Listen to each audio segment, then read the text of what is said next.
Ya, untuk saat ini kita akan mencoba untuk memahami aturan-aturan di dalam memilih sekolahan atau program kalian untuk SMA negeri maupun untuk SMK negeri, karena ada aturan-aturan yang kadang-kadang membuat bingung dari CPD atau calon peserta didik.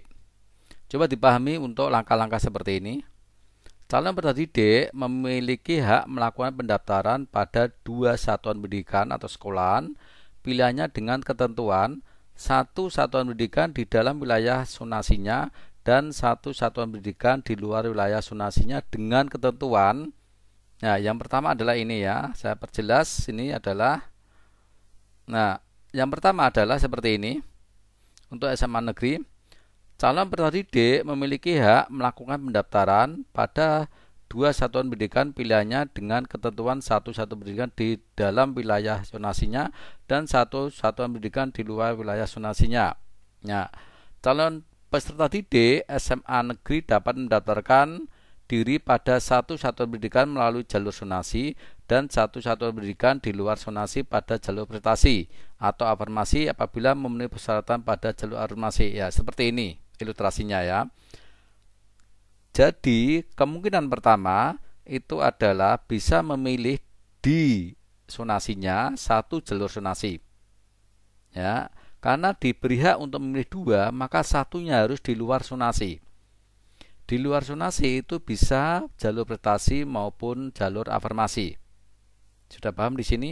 Jadi kalau memilih zonasi di jalur zonasi, maka yang satunya harus di luar zonasi. Bisa jalur prestasi atau afirmasi. Itu pilihan pertama. Untuk pilihan kedua, calon peserta didik yang mendaftar melalui jalur prestasi di dalam wilayah zonasi tidak dapat melakukan pendaftaran melalui jalur zonasi dan dapat mendaftar melalui jalur afirmasi di luar wilayah zonasi apabila memenuhi persyaratan pada jalur afirmasi. Nah, kalau misalkan di zonasinya itu memilih jalur prestasi, maka satunya harus lewat jalur afirmasi, tapi dengan syarat afirmasi. Ya, di sini harus dipahami kalau dia memilih jalur prestasi di daerah zonasinya, maka di luar itu harus jalur afirmasi. Ya, tidak mungkin pakai jalur zonasi karena di luar zonasi. Nah, ini dengan jalur afirmasi kalau memenuhi syarat atau ada syaratnya yang terpenuhi. Ya, itu kemungkinan kedua. Kemungkinan ketiga, calon peserta didik yang mendaftar melalui jalur afirmasi di dalam wilayah zonasi tidak dapat melakukan pendaftaran melalui jalur zonasi dan dapat mendaftar melalui jalur prestasi di luar wilayah zonasi apabila memenuhi persyaratan. Sekarang, kalau di zonasinya dia memilih jalur afirmasi, maka di luarnya itu harus jalur prestasi. Oke ya, di sini sampai di sini sudah paham. Jadi ada tiga skenario ya, akan saya ulangi. Yang pertama, skenario yang pertama adalah satu jalur zonasi di daerah zonasi, maka di luar itu bisa prestasi atau afirmasi. Itu skenario yang pertama. Yang kedua, kalau di zonasinya adalah jalur prestasi, maka di luarnya itu jalur afirmasi. Tapi tentunya harus memenuhi syarat. Yang ketiga, kalau di dalam zonasinya dia memakai jalur afirmasi, maka di luar harus jalur prestasi. Ya, ini diingat dan ini sangat penting sekali. Ya, itu untuk SMA negeri. Nah, sekarang kita akan melihat ya, untuk SMA negeri pada 29 Juni sampai 1 Juli 2022 masih bisa mengalami perubahan pendaftaran. Ya, calon peserta didik SMA negeri dapat mengubah pilihan satuan pendidikan di jalur selama masa pendaftaran. Jadi selama pendaftaran masih bisa merubah jalur ya, lewat jalur apa dan pilihan sekolahan yang mana. Itu masih dirubah di dalam masa tanggal pendaftaran. Oke. Sekarang untuk SMK negeri. Ya, SMK negeri diperhatikan calon peserta didik negeri dapat mendaftarkan diri pada 2 pilihan program keahlian pada sebanyak-banyaknya 2 satuan pendidikan. Calon peserta didik SMK negeri dapat mengubah pilihan kompetensi, keahlian, dan atau satuan pendidikan selama pendaftaran. Nah, biar jelas seperti ini. Skenario pertama, ya, di satu sekolahan dia bisa memilih langsung 2 program keahlian. Program keahlian 1, program keahlian 2. Ini adalah satu sekolahan.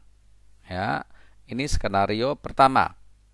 Skenario yang kedua itu adalah 1 program keahlian di SMA dan 1 program keahlian di SMKB. Ini adalah yang harus dipahami. Jadi, saya perjelas lagi, bisa satu sekolahan memilih 2 program yang berbeda mestinya, atau skenario yang kedua, 1 di sekolahan A program keahlian 1 dan 1 di SMKB program keahlian 2. Seperti SMA, maka pada tanggal 29 Juni sampai 1 Juli itu masih dimungkinkan untuk melakukan perubahan sekolahan atau pilihan.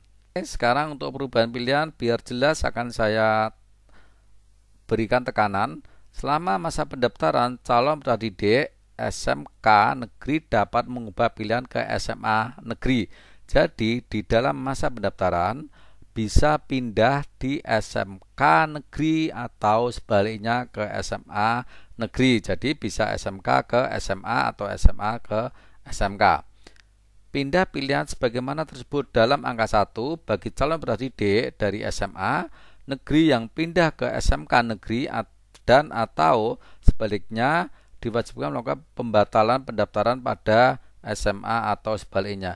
Jadi kalau mau pindah sekolahan harus melakukan pembatalan pendaftaran terlebih dahulu, baru mendaftar lagi. Pindah pilihan dari SMA ke SMK wajib melengkapi dan mengunggah surat pernyataan sehat sesuai yang dipersyaratkan. Nah, untuk SMA ke SMK maka perlu menyertakan surat pernyataan sehat. Ya, jadi ada beberapa syarat yang harus dipenuhi untuk bisa masuk di SMK. Seperti ini syarat-syaratnya. Oke, kita lihat untuk juknisnya. Ya, ini syarat-syarat kesehatan, teknologi dan rekayasa, teknik informasi dan komunikasi, agribisnis dan agroteknologi kemaritiman, ya, itu sehat pendengaran dan tidak buta warna. Nah, ini adalah syarat kesehatan. Oke, ini juga tadi termasuk pariwisata, energi dan pertambangan, seni dan industri kreatif. Sementara untuk bisnis dan manajemen itu sehat pendengaran. Kesehatan dan pekerjaan sosial, tidak buta warna, sehat pendengaran, serta sehat mulut dan gigi. Jadi, secara kesehatan untuk SMK harus dipahami seperti ini.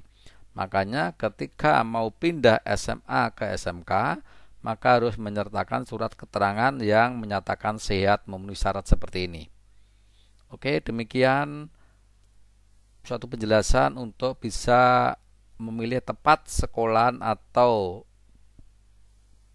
jurusan yang dipilih di SMK.